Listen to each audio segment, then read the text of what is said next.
Good morning, student. In standard 4th English. In last lecture, we already completed question answer of this chapter, hard word, and meaning of this chapter, right? So now moving on. Today we are discussing adjectives and comparatives, right? Adjective and comparative मतलब जो adjective word आपको दिया है उसमें compare करना है, comparison करना है, ठीक है. So read this sentence. The brown dog is big. Look at here. This is the picture of the dog. This one is a brown color dog. This one is the black and this is a grey color, right? अब इन तीन dog है, right? उसको आपको compare करना है, ठीक है. उसको बोलते हैं जो एडजेक्टिव है उसका कंपैरेटिव करना है. So reading and writing skills, adjectives and comparative, right. हमें कंपेयर करना है, जो एडजेक्टिव आपको दिया है उसको कंपैरेटिव करना है, मतलब उसको कंपैरिजन करना है कि एक जो चीज़ है उसका दूसरे के साथ कैसा है और दो से ज़्यादा हो तो कैसा है, ठीक है. Look at here. This is a picture of dog. First one brown colour dog, then black and then grey, right. अब ये तीन जो डॉग है उसको हमें कंपेयर करना है कि कौन कैसा डॉग है, किससे कितना ज़्यादा, किससे कितना कम, ठीक है. तो the brown dog is big, right. तो यहाँ पे आपको सिर्फ एक डॉग की बात की है. कौन से डॉग? द ब्राउन डॉग, ठीक है. सो आपको यहाँ पे यही बोलेंगे कि this is a normal sentence कि the brown dog is big, because यहाँ पे एक ही डॉग की बात हुई है, right. Look at the next sentence. The black dog is bigger than the brown dog, right. अब यहाँ पे क्या हुआ है? ब्लैक डॉग की भी बात हुई है और ब्राउन डॉग की भी बात हुई है. तो आपको बोल रहे हैं कि जो ब्लैक डॉग है वो ब्राउन डॉग से बड़ा है, बिगर, ठीक है. तो ये जो बिगर, पहले बिग था एडजेक्टिव, उसमें से क्या हो गया? बिगर हो गया, मतलब दो लोगों की बात हुई है. So it's a comparative adjective, ठीक है. इसको बोलते हैं कंपैरेटिव एडजेक्टिव, ठीक है. डॉग की बात हुई है, अब यहाँ पे दो डॉग हो गए. सो यहाँ पे ब्लैक डॉग है वो ब्राउन डॉग से बिगर है, मतलब उससे बड़ा है. Now look at third sentence. The grey dog is the biggest of all the dog in the farmhouse. अब यहाँ पे ग्रे डॉग की बात हुई है और आपको क्या बोला है कि जो ग्रे डॉग है वो बिगेस्ट, मतलब बाकी के जो दो डॉग है, राइट, उससे भी बड़ा है. So it's a biggest. सो ये जो बात हुई बिगेस्ट, EST लगता है, उसको बोलते हैं सुपरलेटिव एडजेक्टिव, और जो ER लगता है उसको बोलते हैं कंपैरेटिव एडजेक्टिव, ठीक है. और जो एक की बात हुई है मतलब वो एडजेक्टिव है, ठीक है, वो नॉर्मल सेंटेंस है. सो आपको समझ में आया? This one is normal. यहाँ पे दो डॉग की बात हुई है. Black dog is bigger than a brown dog, right. So एक की बात हुई, सो बिगर लगाता है. और जब भी हम कंपैरेटिव एडजेक्टिव लगाते हैं, राइट, तब बिगर धैन होता है, राइट, उसमें हम धैन ऐड करते हैं. और जब हम सुपरलेटिव एडजेक्टिव की बात करते हैं तब उसमें ध लगता है. तो आप नॉर्मली जैसे ही सेंटेंस देखोगे तो आपको पता चल जाएगा कि बिगर ER भी लगा है और धैन भी लगा है, मतलब ये कौन सा एडजेक्टिव है? Comparative adjective. और यहाँ पे ध और EST लगा हो और एक से ज़्यादा डॉग की बात हुई हो, राइट, तो उसको बोलते हैं superlative adjective, right. So this is the big, bigger and biggest, ठीक है. समझ में आया sentence? Now moving on. All words in red are adjective. यहाँ पे आपको ये जो बिग दिख रहा है, बिगर, बिगेस्ट है, वो सब क्या है? एडजेक्टिव्स है. The word bigger in the second sentence compare to objective nouns, right. ये जो सेकेंड वर्ड था बिगर, राइट, वो सेकेंड सेंटेंस में दो ऑब्जेक्ट की बात कर रहा है, मतलब वो ब्लैक वाला खुद और ब्राउन वाला, राइट. सो टू एडजेक्टिव की बात कर रहा है, मतलब उसको बोलते हैं कंपैरेटिव एडजेक्टिव. और the word biggest in the third sentence compare 3 और मोर देन 3 ऑब्जेक्ट, राइट, और नाउन, उसको बोलते हैं सुपरलेटिव एडजेक्टिव, राइट. और जब कोई सेंटेंस में दो से या दो से ज़्यादा 3 पर्सन्स की या ऑब्जेक्टिव की या नाउन्स की बात हुई तो उसको बोलते हैं superlative adjective. Is it clear? अगर टू पर्सन टू एडजेक्टिव की बात हुई है, right, so it's a comparative adjective. और मोर देन टू और 3 की बात हुई है, राइट. सो तो we have to write a superlative adjective, right.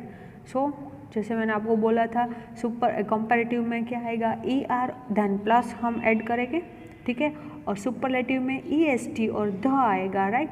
सो आपको आइडिया आ जाएगा कि ये कौन सा सेंटेंस है और ये कौन सा एडजेक्टिव है, ठीक है, right. So now look at here, this is are the conversation of two person. A comparative adjectives is usually used with than, right. तो जैसे मैंने आपको बोला है कंपैरेटिव एडजेक्टिव में कौन सा वर्ड यूज़ होता है, देन यूज़ होता है एंड ई आर यूज़ होता है, राइट. ये दो चीज़ याद रखनी है. And next, a superlative adjective is usually used with the, right. और सुपरलेटिव में द आएगा एंड प्लस में ई एस टी, जो आपका एडजेक्टिव है उसमें ई एस टी लगेगा, ठीक है. सो दिस इज, हमें ये दो चीज़ याद रखनी है. Then ISO comparative adjective and the ISO it's a superlative adjective. Here some giving some example. Number 1, nightingale's voice is sweeter than cuckoo's voice, right. यहाँ पे सिर्फ कुकूज की बात हुई है. सो स्वीट की जगह हम क्या लिखेंगे, स्वीटर एंड देन ऐड कर देंगे. So it's a comparative adjective, ठीक है. And same as the nightingale's voice is the sweetest among all the birds, मतलब यहाँ पे बहुत सारे बर्ड्स की बात हुई है.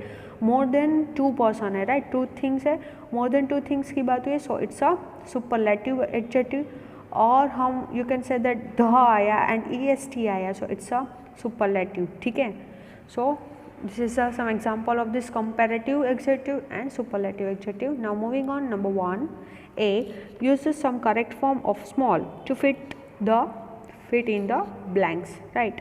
आपको adjective small दिया है और आपको blank complete करना है superlative और comparative adjective बना के. तो let us start. The robin is small bird, ठीक है. It is blanks than a parrot or a crow, sorry, right. यहाँ पे और है, सो के पैरट और क्रो. सो यहाँ पे धैन आया है ब्लैंक्स के बाद. सो यहाँ पे स्मॉल का क्या हो जाएगा, स्मॉलर, ठीक है. धैन जब भी आए तो हम डायरेक्टली ई आर उसमें लगा देना है एडजेक्टिव जो दिया है उसमें. So it's a smaller than a parrot और crow. It is blanks than a cuckoo, again than आया एंड कुकू मतलब वन चीज़ की बात ये. सो इट्स अ स्मॉलर, ठीक है. कंपैरेटिव लगा देना है E R. But it is not the blanks bird on the earth. The आया है ब्लैंक्स के पहले एंड यहाँ पे बर्ड, अर्थ के सारे बर्ड की बात हुई है. So it's a superlative adjective. So we have to write here a, ठीक है. So now the blanks bird is hummingbirds, the hummingbirds can fly backward. The आया है ब्लैंक्स के पहले, यहाँ पे धैन नहीं आया है. So it's also a superlative adjective. So you have to write here the smallest, ठीक है. सो ब्लैंक्स में धैन आए, right. So you have to write E R. So it's a comparative adjective and blanks के पहले the आए. So you have to write a superlative adjective with E S T, right. So this is the blanks. Now moving on, look at here, this is are some pictures. और आपको ये picture दिख के कोई question पूछा है उसके related आपको आंसर देना है. So number 1, which kite is bigger than green और अ येलो वन. आपको ग्रीन और येलो में बड़ी कौन काइट है, yes this is a bigger. So it's a green car. So you have to write green. और ये एक्सरसाइज आपको टेक्स्ट बुक और CW दोनों में लिखनी है. Number 2, is the red kite bigger than the green kite. Red kite है वो ग्रीन काइट से बड़ी है, नो. यहाँ पे रेड काइट की बात हुई थी. सो रेड काइट है वो बिग, ग्रीन काइट से बड़ी नहीं है. So answer is no. Number 3, which kite has the longest tail. Longest मतलब सबसे बड़ी कौन सी काइट की टेल है, yes blue. Number 4, is the green kite as big as a blue kite. ये जो ग्रीन काइट है वो ब्लू काइट जैसी बड़ी है, no. So answer is no. Which kite is the smallest. सबसे छोटी काइट कौन सी है, yes this is a red, right. So this is a next example. Number B, now learn new words, match the following, right. आपको A में जो दिया है उसके रिलेटेड वर्ड ये सामने दिए आपको उसको मैच करना है। सो डेंस मतलब फॉरेस्ट, हमने जैसे मीनिंग में देखा था डेंस मतलब घना जंगल जो था, ठीक है। सो डेंस के सामने फॉरेस्ट, ओपन के सामने जाएगा विंडो, ओपन विंडो थी राइट, जहाँ पे नाइटिंगेल बैठी थी, ठीक है। देन रॉयल के सामने क्या जाएगा, किचन, ग्रे बर्ड, जो नाइटिंगेल थी वो ग्रे कलर की थी, एंड मेलोडियस मतलब सॉन्ग, ठीक है। अब जो हमने मैच किया वो सेम हमें ब्लैंक्स में लिखना है। Now use this word to complete the following sentence. There are many wild animal in this dense and forest. आपने जो मैच किया वो दोनों यहाँ पे लिखने हैं। So dense and forest. Number 2, the cook baked delicious cake in the blanks, right. जो कुक है वो डिलीशियस केक बना रहे हैं, कहाँ पे बनाते हैं हम केक, रॉयल किचन पे। Number 3, the blank sat on the high बाउच, राइट। कौन बैठा है हाई बाउच पे, डाड़ी पे कौन बैठा है, grey bird. Number 3, the bird came in through the open window. Number 5, the golden nightingale sang a melodious song, right? So this is the new word. ये भी आपको टेक्स्ट बुक और CW दोनों में लिखने हैं। Our chapter number 10, the nightingale, right? I hope you are clear. Thank you.